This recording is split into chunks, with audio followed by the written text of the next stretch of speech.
Welcome back, full-time movie fans. Here we are, back at it again. I'm your host, Daniel. You can just call me Jarvis. And this is my co-host slash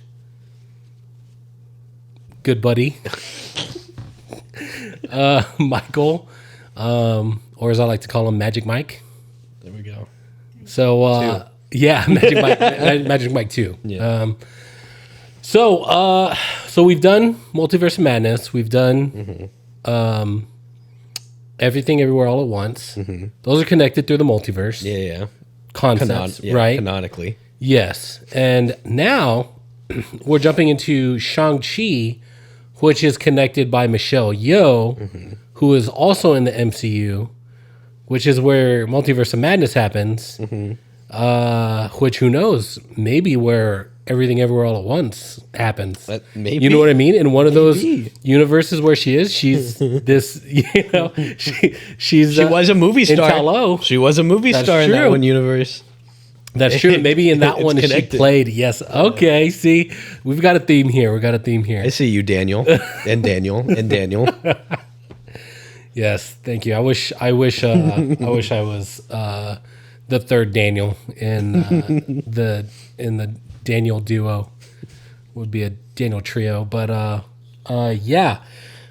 Shang-Chi. I think it was mostly well received. I think It is, yeah. I'm looking at it's a 7.4 out of 10, which is generally a good score. Yeah, I think. I guess let's just start with first impressions. Because to be honest with you, let's start with yours. I feel like my first impression. We'll get to it. What was your first impression? Like when you watched, like what did you think? How did you feel? We should definitely start with you. Oh, okay. 100%. Okay, we'll start with me. So here's the thing. Like when I watched it for the first time, I actually did. It was like, I was like, ooh, this is nice. This is fresh. It's different. We're kind of getting away from the normal characters that we see. It's very Asian-y, which I was like, I can appreciate since I'm Asian American, And so it was definitely, it felt like a nice break from the normal stuff because it was just very different setting, different culture, just a different type of hero, I guess. It feels like, there's a lot of formulaic stuff still in this movie. It is a Marvel movie at the end of the day.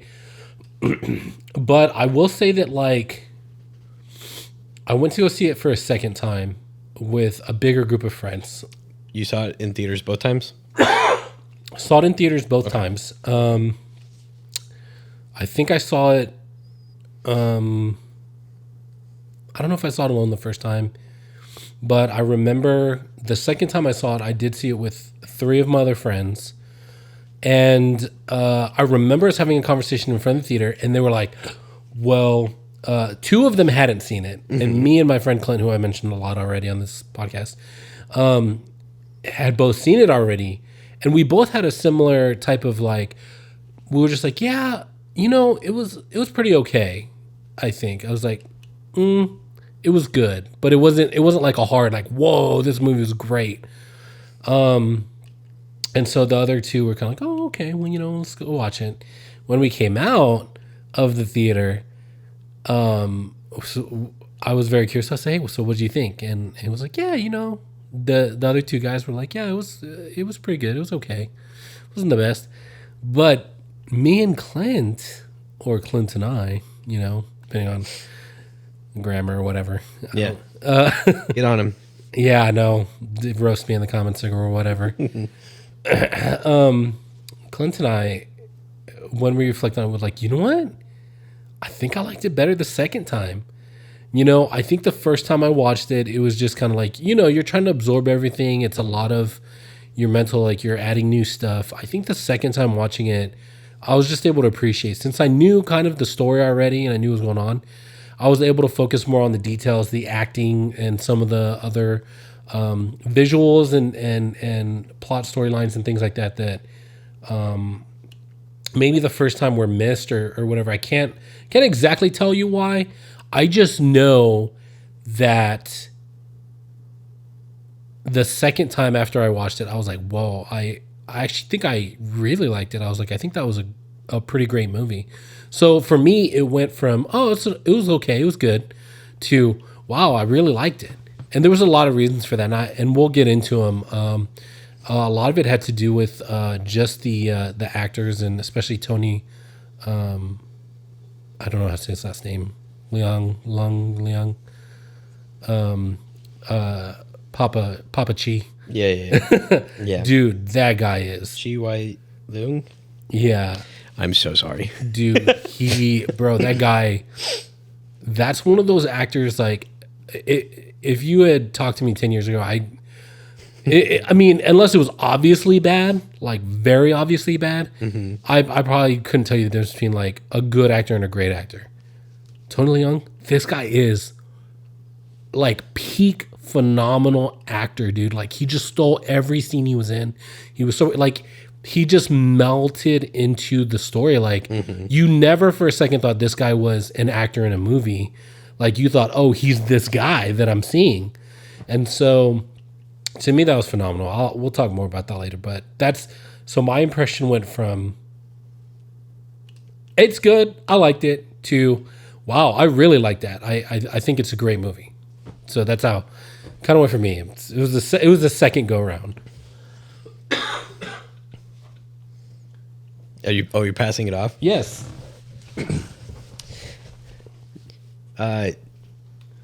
So I had a lot of fun with it, and then it was incredibly disappointing.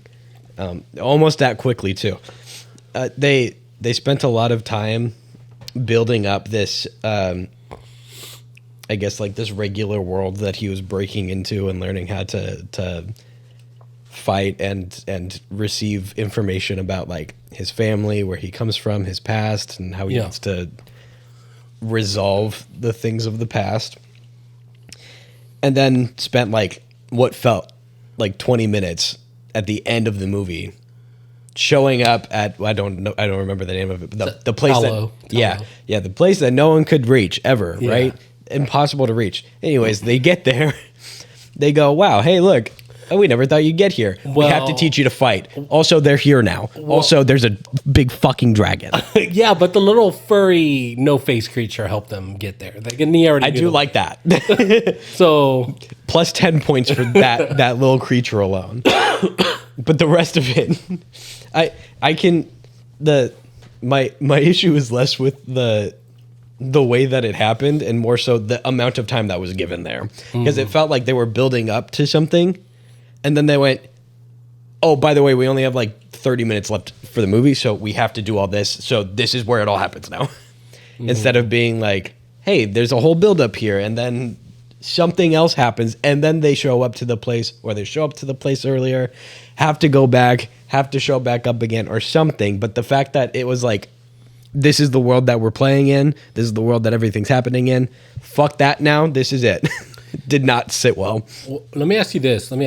What would you have changed, like, to make it more to your liking in that sense? Like how would they have? You're saying like they would have spent more time in Talo, like showing like what it is in the culture. Like I don't think they should have gone to Talo at all. Yeah, I think it takes away the mysticism of it. I don't think that there is a way to have it presented in the movie, and then have them show up to it so late that would have worked out in their favor. It would have either had to like, it would have had to been first act, all of this stuff that happened for like the 3/4 of the movie into one part of the movie, and then the second and third act take place. So like if they showed, like if there was a flashback or something like that showing Talo, like, and them sealing away the Dweller in Darkness, like beforehand, is kind of like this is something that could have helped. Oh, we fought this thing and we finally sealed it and it killed a bunch of people, and then it kind of cuts to, Papa Chi just annihilating people, like where it started the original movie. Like if they had a section showing Talo and like this Dweller in Darkness just like murdering people, and then they finally like get victory. I don't know, maybe like 10 minutes or something like that. It's not even just that. It's that the stakes did not feel like they were real enough once they got to Talo. This is the world that they live in and this is what they care about, but for some reason they care about this place now. Yeah. You know, like even if there is some sort of like emotional connection to it, like this is where their family is, whatever, they've never met these people. They've never met before. Yeah. They hear stories of whatever, but like it'd be like Indiana Jones showing up to the Ark of the Covenant and then going, "Great, we found it," and then the movie ends. You know, there's not enough time to get attached to it all, and it doesn't feel like it felt like they showed up because they had to, not because like it led them there. You know? Yeah, I feel you. I think I can track with what you're saying. It does kind of seem. I can see how it's a little hand wavy. It's just like, oh, he's hearing these voices, and where are they coming from? Oh, the voice says that she's in Talo, and she's trapped. They gotta find it. I could see that. I think it's one of those things where you watch enough movies to where you get, there's certain passes that you're like, okay, I'll give that a pass. I think in my mind it's an automatic pass because of some of the other stuff I've seen. I'm trying to remember some things that were very just like, oh, that does not get a pass. Like, because it's just so, like, okay, for instance, I did this one with another buddy of mine. I don't know if I'm going to air it, though. Thor Love and Thunder, I did that one. One of the things I didn't like about that seemed extremely hand-wavy was his whole motivation to kill the gods was very just like, it was just like, okay, so he meets this god, he's an obvious douche, and the sword is just whispering, oh, kill the gods. Kill them all. And that's where I was just like, oh, that just seems a little weak as far as motivation goes. You know what I mean? Like, you get into like, and my buddy Clint doesn't like this, but like you get into the comic stuff and it's like, that's one of the greatest Thor stories there was with Gore the God Butcher, because it was deep, like emotional, and what's the word? Like it was just a real mental thing that he had to wrestle with. Like it was a clash of ideologies as well as a physical like fight. You know what I mean? Like it was Gore was like, dude, you don't care about the people. It's like, yeah, you go and you do these big things, and you save, the world, blah blah blah. I was like, what about the the guy in the street who like prays to you and cares about you, and his life is going to crap, and like he's about, or this guy who loves you and gives you so much of your power because they believe in you, and he steps off the curb and gets hit by a bus. Like, where were you for that guy? And so it's a real like, it would give him something to think about. Like, oh shoot, like, do I do enough? Am I doing enough? Like, and so that creates a deeper, and I think for Gore in that situation, it was also kind of like he needed, like, his vendetta against the gods was very like personal, but also there's a moment where his wife, he gets a wife later on, and she kind of refers to him as kind of like a god, and he kills her for it. Like, how dare you, like, call me a god? Like, I'm not one of those. You know what I mean? But he has come to a strength and power level that obviously rivals God. So it's like, well, yeah. So to me, that's a lot more hand wavy. This, I let it slide, although I do agree with you. It could have been a more well established that, they could have established something that this dweller in darkness has the ability to manipulate minds or something like that. Giving us a little something. I think I figured out how to explain it better. Okay, by all means. They pushed aside the A story for the B story. It's the character growth and development did not come to a conclusion. It was just, hey, we're going to take care. This is obviously like deep-rooted family problems and grief and like actual like human emotions that need to be figured out. Yeah. And by the end of it, it was, it doesn't matter. Big dragon demon. You got to take care of it. And they're probably pushing that so that you go and watch the sequel. But that you could argue that you could have an entire arc of a character and the big demon dragon and a sequel without having to rush the endings because you don't know what to do with the characters, or you don't have enough time or money in the budget or whatever. I don't know exactly what happened with this one. Yeah. It just it's doing a disservice to these characters that we spent like 2 hours with before. Okay, an hour and a half building up. Yeah. Just so that they can. Yeah, I mean, the Marvel movie, marveled itself at the end. I agree with that. Yes. Big CGI battles and stuff like that. They didn't do that one that well either. It was a little jarring.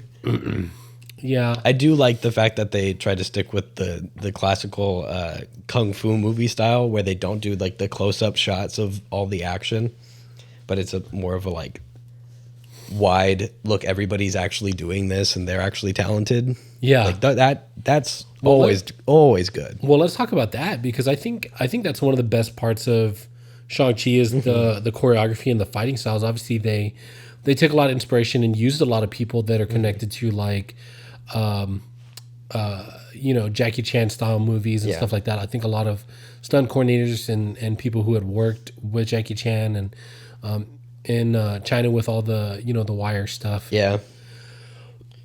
Big influences for the choreography. They borrowed a lot of people from there, and so I think it was those are some of the. I mean, even the first scene on the bus. Oh yeah, that was great. So so That cool. was cool. As soon as it reveals that, like he kind of does that punch to the guy and it's slow motion. The guy's like, oh Yeah. I was like, dude. I was like, okay, Yeah, this is awesome. I dig it. But I felt like most of those like fight scenes like were really good. Like I agree. The one with I wouldn't call him a mentor. I guess the guy with the mask that was always beating him up as a kid. Yeah. That fight was good. I mean, the fight with his dad. I don't really think the fight with his dad was that great. What? Yeah. No, guys. I remember sitting there and seeing that. He doesn't mean that.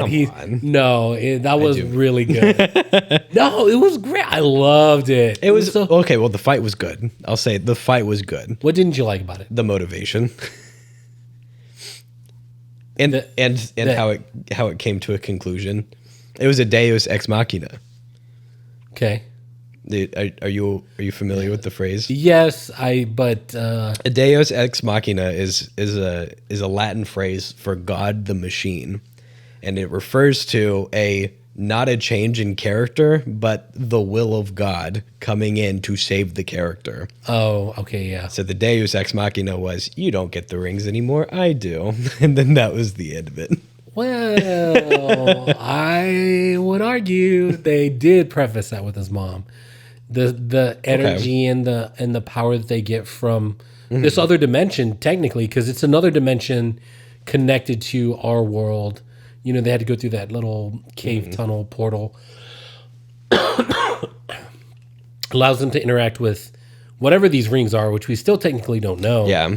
And for them to be able to influence and use it for themselves. But what I really liked was the fact that I loved that he got half of them during the fight, and they had that scene where they were pulling against each other, and it showed the real, the change of color of the rings as well, just showing like the softness of Shang-Chi's new style that he had learned from his aunt Michelle Yeoh, and just the contrast between his dad, who has a very close fist, hard strength type of fighting style. Him running up the rings and using them as like a foothold. I mean, that just creates crazy possibilities, I think, for even future fight scenes in the sequel. Yeah. That what they can do, like running up the rings, getting high ground real quick, which we all know is important from Star Wars. Yeah, from Star Wars. I mean, Anakin knows Episode 3. firsthand. Yeah, he knows firsthand. Yeah. It's over. Of the high ground. Yeah, you don't have it. I mean, you might as well just have your arms and legs chopped off and be burnt to a crisp on lava flow. But absolutely. So that I think creates some pretty cool stuff. I thought it was good. Here's what I will say about that though, specifically. I did think it hit the emotional point that it was trying to get. I felt like between him and his dad. And it was at this last moment where he realized like, oh, I mean, but that's usually how it works. I think in real life is sometimes we don't know that we, F things up until it's like, oh, we really F things up. And so he's like, oh, I was wrong, as his soul is getting sucked out of his body. You know what I mean? But like, there was still, what I loved about it is it's like, this guy is still not, sorry, I'm going to make a Wreck-It Ralph reference. He's a bad guy, but he's not bad guy. You know what I mean? Like he's the antagonist, but he's still just like, okay, he just misses his wife. He loves her, and he's willing to. I mean, he's seen some crazy stuff over 1,000 years of his life. I mean, he's over 1,000 years old. Mm-hmm. So like the idea that maybe his wife is still alive somewhere maybe is not as ridiculous to him as to the rest of everybody else. So there are certain things that I can, again, it gets that little pass of like, okay, well, all right, I buy it. Do you think it hit the same emotional hit that a very similar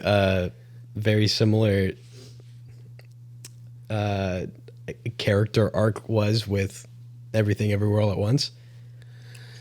It didn't hit quite that same level. Mm-hmm. Yeah. Do you want to know why? If by all means, not enough Michelle Yeoh. Yes. In short, not enough Michelle Yeoh. No, they could have very easily have had the same impact. The thing that it was missing is they took too long to humanize the dad. Instead of him being like the big boss bad guy at the end, the second to final boss, they made him have that one little moment right there at the end where he's like, I just wanted my wife. Well, go ahead. My counter is, I mean, we saw him be a good dad for a while with his wife and kids. There was that whole scene where they were just like, they're just a normal, loving family. He gave up the power. He gave up the immortality. He was like, look, I'm just trying to be a good dad. And then he decided not to be because of some mystical being. Well, he decided not to be because his wife got killed by people that he should. Because like I would argue that obviously it's a whole different movie if she survives. Yeah, you know what I mean. If he was there, if he had the rings, or whatever the case may be. Mm-hmm. But it was his motivation. I thought was good in the sense of like it wasn't, bad guy fight good guy. It was more like this is his son, this is his daughter that he's dealing with, right? Mm-hmm. And then he's trying to tell them like, look, I believe in something.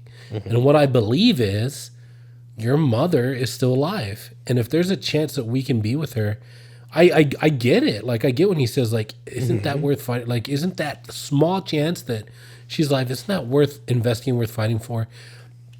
Again, like if there was maybe an explanation to the Dweller in Darkness's abilities to like manipulate a mind, I think that would have strengthened it in the sense of, okay, like obviously this guy's not, I mean, he's punching this wall. He's not seeing these weird demon flying things coming out of the wall. Like it's kind of like, what's he missing here? I think if they had a way to explain the Dweller in Darkness's ability to manipulate minds and kind of like let him kind of see certain things that he wants to see, or that he loses rationality over the strong emotional feeling he did. Like the Dweller in Darkness took his love for his wife, which is, I believe, a core, like a strong core of his being as a person, mm-hmm. Ever since he met her, but also ever since he lost her, that it tapped into that specific part of his emotions and his mind and his desires, and kind of just inflamed that emotion for his wife to a point where he wasn't being rational. Like if there was something to show that, I think that might have made it a little bit better. I don't know. I could be wrong. If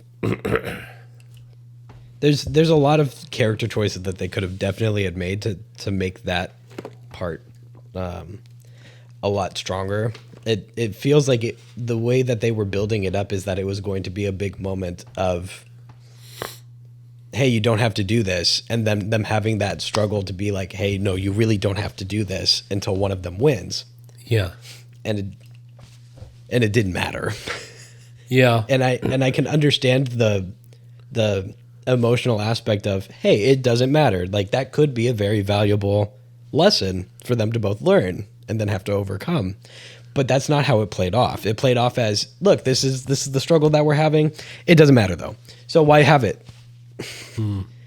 Same with the first like 2 parts of the movie. If it's going to end up where it is, why not expand on the important notes of family more than the buildup of this rest of the world? Why not have everybody like have deeper, more interpersonal connections to the other characters? Because it's Marvel. Yeah. I mean, look, I think, when we talk about superhero movies, I think there just is an expectation there has to be like, I mean, I don't know how you felt about the first Doctor Strange, because that one was a little bit. I never saw it. Okay. That was a little subversion because it didn't have a huge CGI. It was very simplistic. And it was just like, oh, I mean, he kind of outsmarted the guy that has all power and could kill him immediately. Like, he used the one thing at his disposal that the other being didn't, and he used his head to kind of do it. It was a little lackluster as far as like fanfare. There was no big CGI super battle. You know what I mean? But it was interesting, and I feel like people complain about that just as much as if Marvel did not have a big CGI battle. Maybe some people would be like, "Oh, I actually loved it," but I feel like most people, they want to see something kind of crazy. They want to see that big third act. Now, let me ask you this question. Had a thought. How would you feel if it was more of them? Like Shang-Chi and Papa Chi just like getting possessed by like the Dweller in Darkness couldn't come through, but he kind of like powered Wenwu up, and so Shang-Chi's just kind of like, oh crap, like he's getting power now. Maybe like his dad's becoming the avatar for the Dweller in Darkness, since the Dweller in Darkness physical body can't, so we don't have a big flying dragon monster. You know what I mean? Mm-hmm. But he's coming to like, he's actually like possessing him in such a way. And then like we have Shang-Chi's like, oh shit, he's about to get beat down. And then all of a sudden, the Great Protector, not necessarily like the dragon itself comes up, but from the power of, their dimension or where they're at, the power comes and empowers Shang-Chi to continue to fight. And it'd still just be Shang-Chi, Papa Chi just going at it. Until there's some like, would you have liked that better, you think? I feel like it could have led to a better resolution. Yeah. I think that's something that people tend to forget about Marvel movies, is the reason why they were the superior superhero movies was because the characters were all human. Like Iron Man, nobody really cared about Iron Man as like an action movie. They cared about it because they liked the character, Tony Stark, and him overcoming all of the challenges he created himself. Same with all of the other Thor, Captain America. They like the characters for the growth of the characters, not necessarily the action. The action is just the extra piece of it, right? It's the set piece that puts the character together. And any way that they could have ended the movie, whether it was with the big dragon demon fight or with just him and his dad duking it out, no rings or not, if as long as it was motivated by the characters and their desire to grow as characters, it would have made it better. Do you think like in your version of the movie, do you think that Wenwu would have died at the end? No. Or he would have. No, he definitely would have made it. And the important part about that is, and this is for all my story nerds out there, there's a term called apotheosis, and it is an important part of the hero's journey, where the hero understands their fault. And it's not just like I've overcome it. It's this is me. I'm the reason I'm having this problem. I need to fix that. Yeah. And that's, I guess that's kind of my gripe, is that Dad never got that. Dad got it like very briefly for just a second. Gone. As his soul was getting sucked out of his gone body. forever. There's no consequence for the action. I mean, you could say that his soul being sucked out is the consequence, but there's not like an emotional audience felt consequence to the action. Right. Because we don't walk around. I mean, maybe some people do, but we don't walk around on a daily fear that our souls are going to get sucked out of our bodies. Right. So it's not a real fear. Right. Well, not even that. It's that his character growth was, oh, I was wrong. Guess I die. Hey, sometimes it'd be like And that. sometimes it'd be like that. But how much better would it have been if at the end of it all he got to go back to his dad and his dad's just broken. Like Gives up the he will rings. never get his wife back. She was never there. Yeah. And he's wasted all of this time trying to get her back when he could have spent time with his kids. Yeah. Okay. Right? That's a human moment. Yeah. In this big, massive battle of whatever. Yeah. And that's where we could see our hero, our shining star, pick up his dad in this broken place and go, it's okay. I hurt too. Right? See, wouldn't that have been nice? He hurt a lot, though. He did hurt a lot. I mean, that guy was hitting him with sticks. Yeah. His poor fists were bleeding from punching that wood thing. And to be honest with you, I think it would have been great to have the rings just drop themselves on the ground as the two of them are fighting it out. Like, neither of you are worthy of this at the moment. Interesting. I was imagining more at the end when Wu just kind of like relinquishing the power to Shang-Chi and just saying like, look, I don't deserve these. You know, I've lived many lifetimes, which, let me just digress for one of my favorite parts of the movie. Yeah, go ahead. When they first, when Wu and all the 10 rings first show up in Ta Lo and they're facing off, and that old guy's talking to him about, he's like, no, we didn't, it's not that we didn't want her here, we didn't want you here, or something like that. And he goes, hey, young man, I've lived 1,000-year lifetimes or 100-year lifetimes or something like that. Yeah. And he's like, you better be careful how you talk to your elders. It was something to that effect. I can't, somebody, write in the comments what the quote was. But that was one of my favorite quotes, is when he just kind of is like, that's kind of cool. He's like, hey, respect your elders. You know what I mean? And obviously he looks a lot younger than the old guy. But that being said, like, him relinquishing the wings, saying like, look, I've lived my thing. It's time for me to go be with your mother. And I think that him either living the rest of his life without the power and slowly aging and dying like a normal human, or, to be honest with you, even if he did die at the end of the fight, and you know what I mean, for him to give up the rings and just say, look, now I finally will get to be rejoined to your mother. I'm sorry that I neglected you. I'm sure your mother will let me. She's gonna let me hear about it. Yeah, she's it gonna just let me has hear to about be it a when I see her. And Shang-Chi getting the rings, and that's how he came by them. I think I could see that. I could see that as, to me, as more impactful, and instead of huge dragon fights. You know what I mean? Well, it still have the huge dragon fight. That's cool. Oh, so it's not the dragon fights you hate. It's No, Yeah, it's just the fact that the way that it came about. yeah. I'm a big demon. You're like, oh man, what's gonna happen? I also think it would have been interesting if he didn't want the rings at the end, but he got them anyway. What a cool setup that would be for Like a sequel. Like what's his name? Sam Wilson in the Shield. No, Yeah. I don't want the shield. Yeah. No, it's not mine, bro. Yeah, well, not even that. It's like these tore my family apart. I don't want this. And then the second movie could be him coming to terms with the fact that he has to, like a classic superhero movie. Yeah, I get it. I think. I mean, yeah, for sure, there would definitely be reasons. I think, if I think about that in terms of me, it's just like, oh man, these rings, they tore my family apart. But oh no, they're pretty Unlimited cool. power. You know what I mean? Just try them on, see how it feels. You know what I mean? That's like me.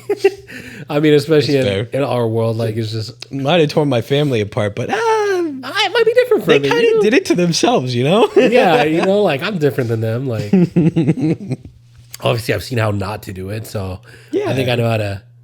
Like every mean- kid when they become a parent. Yeah, I don't know. Like, I'll Hey, do better than my parents. yeah, in the comments, what would you take the rings or would you not take the rings? Like, Yeah. if that was you, if they kind of the rings kind of tore your family apart, your dad was a power An hungry absent father. yeah, Went out absent- for milk and cigarettes and came back with 10 rings instead. Well, he was there as a dad, but he wasn't there as a dad, Yeah. and so It was like, that, hey, you get an A on your homework? No? and then he just shakes his head in disappointment. Or even that, you get an A on your homework? Yeah? Cool. Keep doing that. Yeah. And then walk. Yeah, that was the kind of dad he was. Yeah, I think I think I'd take the rings. You let us know if you would take the rings, man. I don't know. If For what it's worth, I would too. I mean, for a regular person, like, I mean, they live in a crazy world. why You know, not? It's MCU fun. with Gods of Thunder and freaking Spider people. Hulks and Spider Man and stuff like that. I'd be like, well, yeah, I'll take the rings. Like, shoot. I mean, I wouldn't be able to. I don't think I could do much with them because Shang Chi and like even Wenwu, like they had the ability to fight beforehand. Like, Nah, it's cool. You just, have them like grab stuff from the fridge. yeah, I don't know. I mean, I guess I would just like jump around and fly everywhere, like just hop around. And, I don't know. I don't know what I would do with them. Save on car insurance. Maybe. Let's talk about the actors. How did you feel about the casting for the movie? I feel like half of them didn't need to be there. Oh shoot, who'd you kick out? Let's see. Sorry, Aquafina. Don't feel like she was necessary. Nobody's sidekick? I don't No, feel but she's the what's it called the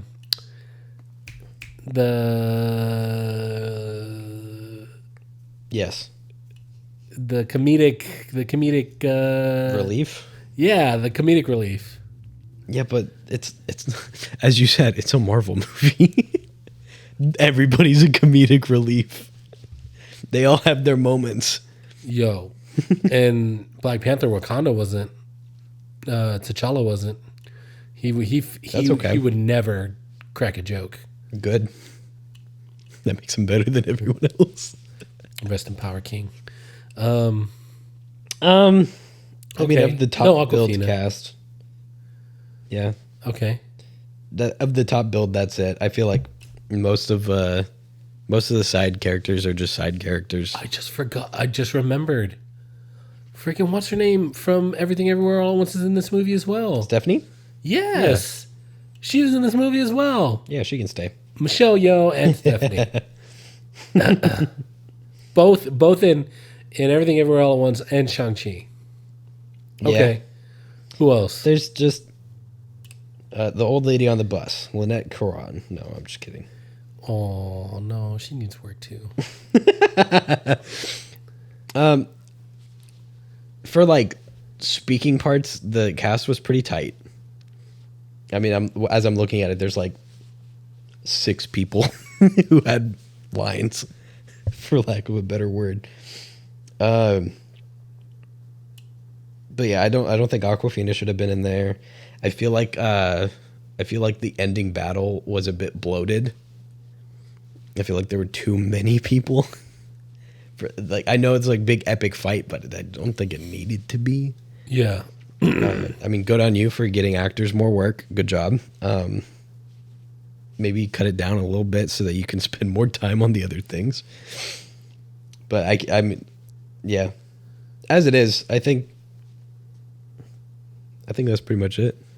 Yeah. I mean, I got nothing against Aquafina. So Aquafina, if you ever want to come on here, you can take his place. You can take his place. You can be my co-host because I love you. I think you're amazing, and I think you're an integral part of the movie, and irreplaceable in this world, not just Shang-Chi. But I will say, Simu Liu. I mean, this was a big deal for him. I think he played the part well. I thought he did extremely. Oh yeah, no, well. he did fantastic. I mean, yeah, like it's one of those things where I can't he's complain Shang-Chi. about his Like, job. Yeah, he did great.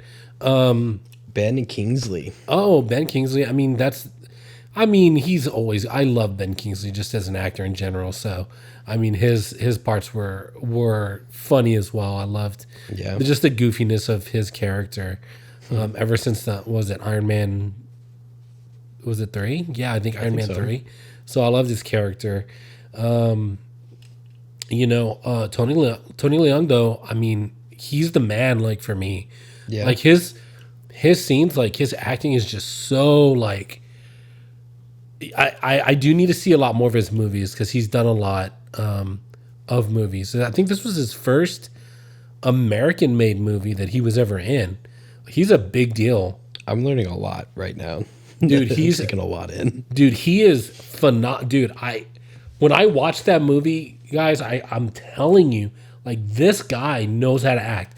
This guy is a elite level actor to the point where I was like said he was this character. He blended in like anytime that he was on screen, it was like, dude, he stole the scenes he was in. He was just so good.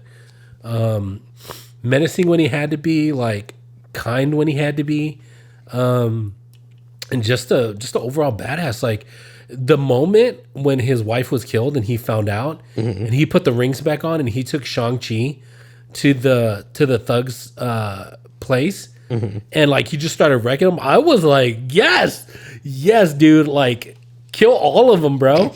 And like he was like when he just goes up and he just breaks the table in half and throwing people around. I was like, dude, I was all about it. I was like, this is awesome. But he's phenomenal. He's got he's just, to me, he was more than perfect. I wish he would do more movies in America because I'd love to see him more. But I do need to see his films that he has done because he's done some amazing work from what I've heard. So I've learned that we have 3 writers that are credited for this movie. 2 of them are, and I don't mean this in a bad way, pretty nobody writers. They've done a couple of things, but not anything like super, super massive. And one of them is Dave Callahan, which is not a very known name, but when I say that he wrote the Spider-Man Into the Spider-Verse sequel, which no one's seen yet. Yeah.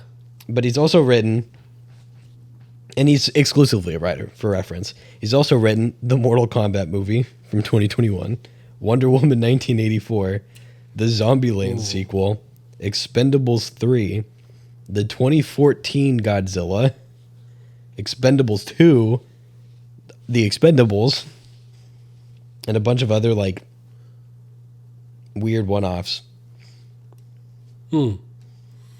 So I guess that helps a little bit. Hopefully Into the Spider-Verse 2. Oh no, there's 3 writers on Into the Spider-Verse 2 as well. It kind of makes sense. I like seeing these and putting the story together. They known for big spectacle movies, not necessarily for big character movies. Yeah, which makes sense. Yeah, we're gonna have to do Into the Spider-Verse because that's one of the best. That's a great one. It's such a great movie. That one's such a great movie. Oh yeah. That's one of those Wonder movies Woman that 1984. No, yeah, not so much. I did not see that one. I saw the first Wonder Woman. And I was like, this is pretty good. I'm actually kind of impressed. And then I saw 1984 came out, saw the reviews, and went, nah, good try. We're back to it, DC. Yeah, man, DC. That's another story, man. We're gonna have to cover some DC movies at some point. We could do the Oscar award-winning DC movie. Oh yeah, Suicide Squad. Yes. The one that the Academy Award winning DC movie. Yeah, the Suicide Squad. No. Yes. The James Gunn. No. The first one. That one won the Oscar. Did it really? Yeah. For Killer Croc specifically. Oh, James Gunn's is way better. But let's get back to it. We're talking about Shang-Chi. I really think it's, so just like, I feel like everything everywhere all at once, you know, and Michelle Yeoh and Key and you know, a lot of the Stephanie, you know what I mean. It's a great showcase for Asian and Asian American actors, right? Oh yeah. So I feel like this is also a I'm big glad deal. that a lot of people are getting a lot of representation these days. That's very Agreed. nice. Agreed. It's way long overdue. It's one of those things, and I'm digressing a little bit again. It's one of those things that has been really hard for movies because in stage plays, any actor could play any character almost, right? Yeah. And we've seen that a lot recently, where people are like, oh well, just because it's the American Revolution history doesn't mean that only white guys are going to play all the characters. We can have anybody play any of the characters. A woman can play George Washington if she wants to. Yeah. Yeah. But in movies, for some reason, it doesn't feel right to shake things up like that for some reason. And I don't know why, but I'm glad that people are finding better ways to tell stories that are relevant to everybody. Yeah. You know, give more representation to certain groups of people and give other people opportunities that they wouldn't have necessarily gotten otherwise, because everybody can tell a great story. Yeah. It doesn't matter who you are, you can tell a great story. It's just for some reason, and I don't know what'll change it, but for some reason, like, there's a stigma or just a lack of trying. I don't know. Yeah. I What think it is. Yeah, I think there's a lot of. I agree.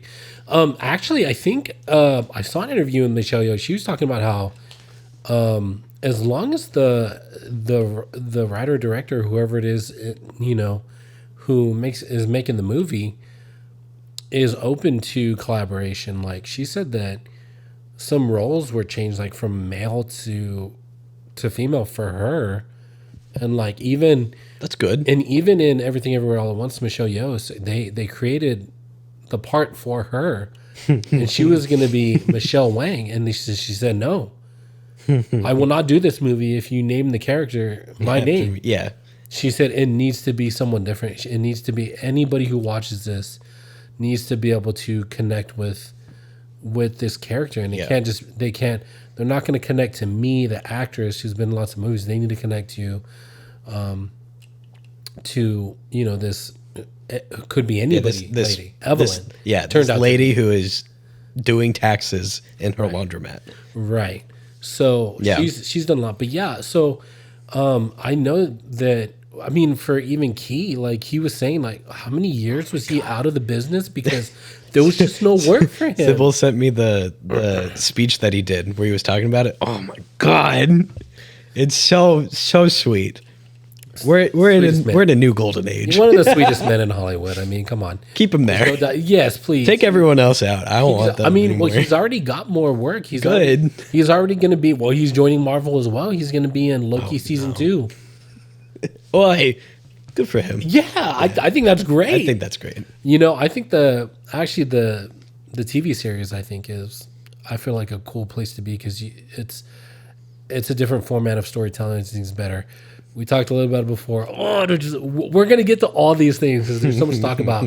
But I know the Eternals. I think I would have definitely liked it more as a series on Disney Plus than it probably would have done that way too. I think it because of how many characters, it just is more suited for that kind of longer form storytelling.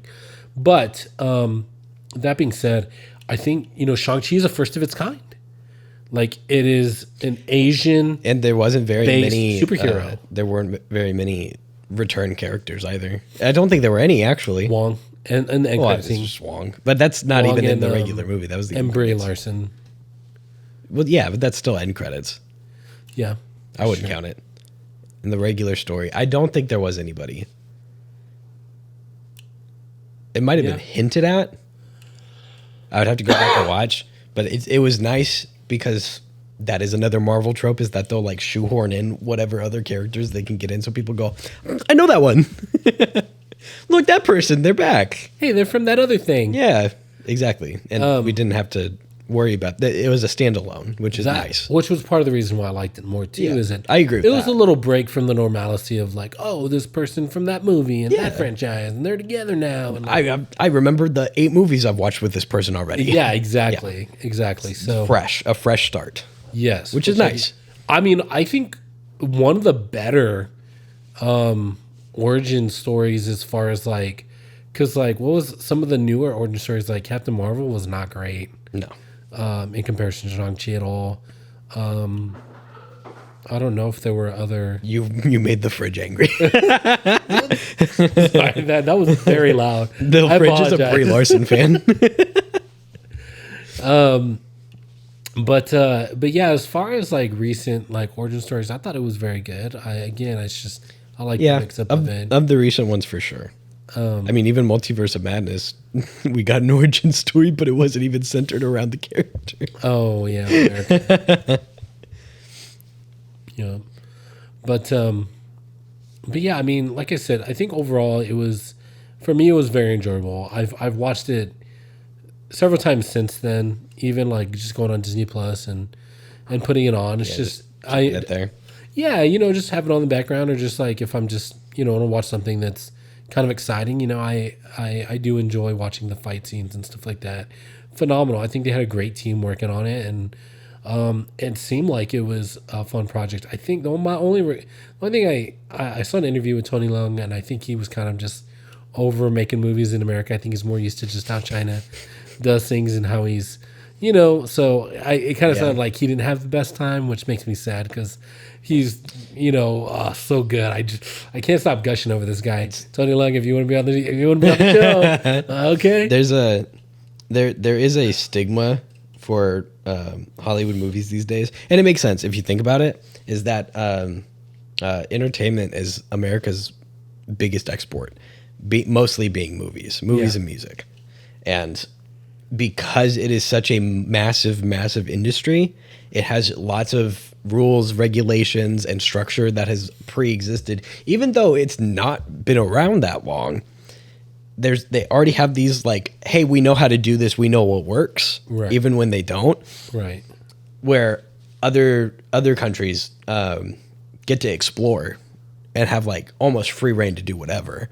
Like they could succeed massively or fail massively. Yeah. And the good thing about that is that we're only going to hear about the ones that succeed massively. Right. Whereas when we make movies as like a whole, like the Americans make movies, we make really, really, really good movies, and then a bunch of, these are okay. Yeah. And that's what everybody knows. And they're still entertaining. They're still watchable. They still tell a story. They still have meaning. They're just not as good. You know who I think does movies better than America? Bong Joon-ho. Bollywood. We're missing the dance scenes at the end of every movie. The 5-minute dance scene. And their action is way over the top. And it is, and it's crazy. It's beautiful. I was watching one with my coworker where it was this dude, and they had to get over this wall, right? It's like medieval times, and they had to get over this wall. And what they did was they launched a bunch of dudes with their shields in a catapult, and they were just holding each other together. I saw that one. I saw that clip. It's so dumb. They land perfectly for some reason. There's absolutely no way in real life. The shields were out, and they were spinning to deflect all the arrows that would be flying in the air. Yeah. Oh, it's so dumb. Look it up. Look it up. You're already on YouTube. It's hilarious. Yeah, Bollywood movies don't have physics. That's what makes them so fun. Very true. And so let's close it up here. Final thoughts on Shang-Chi and kind of how would you rate it? I expect more out of $200 million. Okay, that's my final rating. My final take is like, it's above average for Marvel movies. Yeah, but I'll agree. At the end, it's still a Marvel movie, so that's kind of the bad part about it. The bad part about it is it marvels itself at the end a little bit. I agree. Yeah, I think self-indulgent. Like when I talk about other movies like Thor: Love and Thunder and Multiverse of Madness, like I have this idea of what I would do to make it better. Yeah. I can't really say I've thought too much about that as far as Shang-Chi, but like, just not a conversation. Yeah, I think you're right. I think I might have liked it a little bit better if maybe there weren't big giant dragon monsters fighting each other necessarily, but like if it, yeah, they could have kept Have the them through make line. sense. Yeah, they could have kept the through line of the family more, and again, that's what made everything everywhere all at once so great, is because even amidst the craziness, the core and the through line of the whole movie, it doesn't get deviated from. It's just so strong from start to finish. Yep. It is about this family. That could have and had their fighting interactions demons with and each other. dragons, and it would have made sense. Yeah, it would have made sense. And it, Don't and know it, how, but and it would've. wouldn't have taken away from Yeah. anything. It only would have added. You know what I mean? Like, so yeah, I agree. Like there, I think that'd be like the main takeaway is that, you know what the story is for Everything Everywhere All at Once. Right. You don't necessarily 100. There's some subjectiveness to the story of Shang-Chi, Yeah. and that's not bad. No, not at all. I don't think that it's good, but it's not bad. Right. But that's my opinion. And you know what they say about opinions. Come back next week to hear ours on the next movie. I don't know if we've decided what it is yet. Nope. But as far as opinions go, leave yours in the comments. Look, it's up yours. yes. And what he means by that is put a like, leave a comment. We want to hear from y'all. There I we mean, go. look, like I said, there's no beating around the bush here. This is YouTube, right? Mm-hmm. I mean, we want to interact with you guys. We want to hear from you guys. But we also want you guys to tune in and watch the videos, have a good time. If you leave a comment arguing with me, I will leave one back. Yeah, definitely. Especially, since we're small, we're starting do off it. here. We have the time to interact with all of you guys. Day of the week. So, but yeah, and we want to interact with you. So, like, subscribe, do the whole thing, whatever. You know what it is. Make a movie and we'll react to it. We'll react to it. We'll tell you all the things Minute you by need to minute. change to make it better and why it's good or bad. Brutally.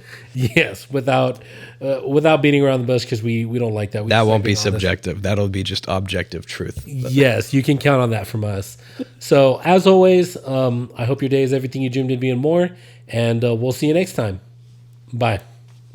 Hey, full-time movie fans, thanks for hanging out with us. Hope you had a good time. Don't forget to like and subscribe. Leave a comment. We want to hang out and discuss the movie with you. So don't forget to do that below. Have a good one. I hope your day is everything you dreamed it'd be and more.